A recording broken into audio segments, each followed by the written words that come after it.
Yo, what up, friends? You deserve your props on this, Bobby G, for your Kon Knueppel. NBA Rookie of the Year, Dallas's #1 pick, who they got in the NBA's cheating conspiracy by trading Luka Doncic to the fucking Lakers, making my life a living hell, and then making the Dallas Mavericks fans want to hurt themselves. Either way, they ended up getting Cooper Flagg, who played pretty well, becoming the first teenager to score 50 points. Just a scoring machine, able to score from all levels of the court. And then you have Kon Knueppel, Hornets. I know, Bobby G, you're going to extol his virtues for a second, but he's led the league in threes there with his buddy LaMelo Ball in second place. So go ahead, Cal, we'll start with you on this one. I have no problem with giving it to Kon Knueppel, but I think the Rookie of the Year should go to Cooper Flagg. I just think that Kon Knueppel has, by leaps and bounds, he has definitely elevated the Charlotte Hornets team to be one of the most dangerous teams and to be one of the most surprising teams. And I think that should count, right? I just think it's neck and neck. I just think that Cooper Flagg showed a lot given the circumstances of a roster that just was not a good roster. Wasn't a good roster. People want to talk about, he had Anthony Davis. They never even had Kyrie Irving. This team recognizes the versatility of Cooper Flagg. I don't know if whether or not the dynamic of Cooper Flagg and Jason Kidd may have probably stymied that level of aggressiveness that we started seeing now in the second half of the season. But Cooper Flagg unleashed, he can easily be one of the more dominant players in the game of basketball. I guess if we want to give the award to the next Steph Curry, I have no problem with you giving it to Kon Knueppel. It's not that he didn't earn it, but I think it's Cooper Flagg is going to wind up taking it, not because the NBA wants to have egg on his face by the #1 pick not getting the award. I think Cooper Flagg on his own made sure that he was going to at least have people understand, hey, there's a reason why I'm the #1 guy, right? And he showed that numerous times throughout the year, and I just think he's going to want to take it. Okay, and just to let everybody know right now, you said Cooper Flagg. Kon Knueppel is the leader in the clubhouse. Looking at the betting odds, he's at a 250 favorite. Cooper Flagg is at a 190 underdog. Desmond, who do you have as your Rookie of the Year? I'm actually right with Cal. I think Kon Knueppel has had one of the most seamless transitions to the NBA that we've seen in a minute. And when I say that, it's not just like the surface level like stats or impact. It's like literally how he fits with the Hornets, the way they ran their offense, his efficient 3-point shooting. That to me is really impressive. At the end of the day, I do believe that Cooper Flagg has been the best rookie for this NBA season.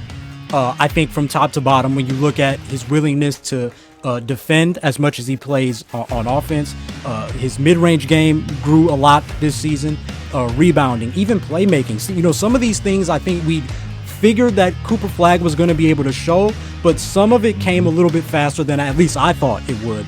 And so I've been really impressed with Cooper Flagg. And again, for him to be the #1 pick, it's not like he put up some dud of a season. And especially with Jason Kidd putting him at the point guard early in the season, and we didn't know how that was going to look. Like the kid found his way, and I think he deserves his credit for that. And I think you're right. I think that with Knueppel, it's been a historic level of efficiency for him, as you mentioned, from the 3-point land, especially. No rookie ever averaged less than 18 points with that high of a true shooting percentage. Knueppel is he's outshined most rookies in most years. The problem is that his former Duke teammate is in the same year that he is, and he's out here balling, dropping Wilt Chamberlain stats, 96 points in 2 games. Only Wilt Chamberlain has done that other than him. There's your Sports Press stat for that. So when you look at that, it's like, oh man, I really want to vote for Knueppel, and in most years I would, because of that efficiency and because of that maturity, and because, yeah, you're right, he came into the league, and next thing you know, he's already a star, and he hasn't even been here for a few months. But I just think that Cooper Flagg, even if Hot Take Jake says he's going to be better than Magic Johnson when it's all said and done, which I completely think is blasphemous, I do think Cooper Flagg will be one of the greatest players of all time when it is said and done at the end of his career, as long as he can stay healthy. Bobby G, I think we all know where you're going, because you wouldn't want to ruin your beautiful before season predictions. Who is your rookie of the year? No, I don't have to ruin it because the NBA is going to congratulate me and celebrate my choice. Like, it is what it is. It's Kon Knueppel. And see, the thing that proves it is Kon Knueppel is exactly what these gentlemen said. I agree with everything they said. You notice how they said Cooper got better as the year going on. He did this as the year going on. Kon Knueppel was that game one. He came and that's why he's the rookie of the year. There was no build up. It was game one, 25. Oh, this dude can play. You look at him. He doubles Cooper Flagg in win shares, 8-4. Oh, really? Okay. Yeah. Wow. Yeah, that's big. Doubles. Remember that? He's leading the Charlotte Hornets in win share. And the Hornets are the better team, clearly, 43-37, making the playoffs. The Dallas Mavericks are 25-55. So. Yeah, but win shares, it doesn't matter how good your team is, it's what the wins you add to the team. So that's regardless of how good the team is. Kon Knueppel could have 8 win shares on the Mavericks, No, he's just been solid all year. And the reason I thought he would be the most pro ready coming in is because he was a glue guy. Like, you looked at the Hornets last year, and you were like, man, Melo is this, and Brandon Miller and Britt. They just, like, something's got to bring them together. I thought he could be the connector to hold all the pieces together, and he's done exactly that. And I think we're at a point where they'll be rewarded. There's this. Nobody cares if the number one pick is rookie of the year, as long as they eventually live up to the hype, right? Like, I disagree completely. I want to go with your choice. I want to pick Knueppel now that you've convinced me so efficiently here on this program. All of us changing my mind because I was going to go with Cooper Flagg. I'm still thinking about the fact that no, that is a thing. Like, they are going to want their number one pick to be and we know the NBA will cheat and conspire, as we saw Cooper Flagg go to Dallas in the first place after the Dodgers trade. So will they make him choose Flagg? See how Bobby Bobby, you accidentally. But look at aside from Wemby, who was clearly gonna be like the rookie of the year, it's not been a number one pick thing. Like, Anthony Edwards didn't win rookie of the year. Sure, but I think if you have these two players that are in a pretty neck and neck race, I think that they will push for that, is what I would say. Well, the beautiful people at the sports books in Las Vegas disagree with you, sir. And that's why they have Kon Knueppel as the betting favorite. They surely do. And look, again, great season by Knueppel. 18 points, 19 points, 5 rebounds, 3 assists, 64% true shooting for a guard is astronomically outrageous. So a really, again, historic efficiency level. Flagg had 21 points a game, 7 rebounds a game, 5 assists. So counting stats are a little better there. And he didn't have that bad of a true shooting percentage either, 55%, 0.5 more steals per game, 0.7 more blocks per game, about the same amount of turnovers. Again, there on the edge. I just think the NBA will go with Flagg. I think what this is going to come down to, and you alluded to this a little bit earlier, Bobby G, with the MVP awards. It's going to come down to those primetime games. I'm a believer of the fact that when we're trying to give these awards, you do need to factor in when these guys are playing primetime games or playing against what's going to be your proposed rivals, for years to come, right? Like, if we're talking about Victor Wembanyama and we're saying that we're going to try and give him the MVP, I'm going to be looking at those games that Wembanyama performs against the Denver Nuggets and against the Oklahoma City Thunder.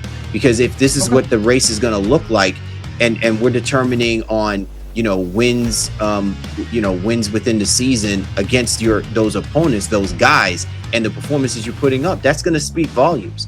So I look at the reason why I'm saying that, and maybe Cooper Flagg is going to wind up winning this, is because I'm looking at some of the performances that Cooper Flagg has had on prime time and has had against, guys like he has to play against, the Victor Wembanyama's, the Chet Holmgrens, Isaiah Hartensteins, and he's putting up those type of numbers, that's going to say something. I'm not saying that it's to diminish what Kon Knueppel is doing. What I'm saying is that I haven't seen enough of a resume, and maybe this is the reason why it's important that the Charlotte Hornets now be taken seriously, and this is a great, you know, testing ground, so to speak, on how they perform in the playoffs, that going into next year, you know what I'm saying, Kon Knueppel and how he performs in the bright lights in prime time and what he does with this Charlotte Hornets team, we will never have this kind of mistake, because we're now saying that Kon Knueppel against, you know, the Boston Celtics, Kon Knueppel against, you know, the Orlando Magic, those conversations are going to elevate him in those award conversations a lot further now. But I'm not, again, if he gets it, I'm not disappointed whatsoever one bit, because the numbers speak to it. But I think that is another thing that we should take into consideration when weighing these awards.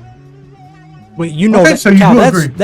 I'm sorry, that's just really funny that you said that, though, because think about their first meeting against each other. That is the epitome of what this race is. That game, Kon Knueppel was on pace. I was tweeting like, hey, he needs to go for 12 threes. I want to see it from a rookie. Like, at least give me 12. I know that's not the record anymore, but at least give me the Donyell Marshall, Kobe Bryant special, you know? And at that same time, Cooper Flagg is nearly getting 50. And who won that game? The Hornets won that game, unfortunately for Cooper Flagg, but he went at his boy. You know, there is the thing about sports. Nobody is going to guard you one-on-one like your homeboys. And Cooper Flagg looked at Kon Knueppel and said, look, I know what toothpaste you use. I'm getting 50 tonight. And he went at him every night. So it's funny in that way. I think that is perfect imagery to what Cal just said. Like, it's that close. Even just down to that meeting is the epitome of what this race is. I mean, and that's what we want to see, right? Like, I understand that you know, the way that we situate and strategize, you know, when we're especially looking at the playoffs. But listen, man, there's a reason why we market and promote players individually. And I think if the expectation is that you want these guys to win these awards, they got to position themselves to go out there and win those awards. And like, look, we're going to be watching this Lakers Rockets series. I know we're going to do the playoffs real quick, but previews, predictions, excuse me, real quick. But listen, we're not talking about the Rockets and the Lakers as teams, right? We're talking about LeBron James and Kevin Durant. We're talking about whether or not this is the last time that these guys are going to actually play against each other in postseason basketball, and what we want to see from them. And I think we want that across the board for any of these games and matchups. You know what I'm saying? Like, that's for us to be saying that we want to give awards to some of these dudes. A lot of it comes down to, yeah, you put up numbers, right, against, you know, a guy, a coach who's putting his smallest guard on you, is trying to be cute.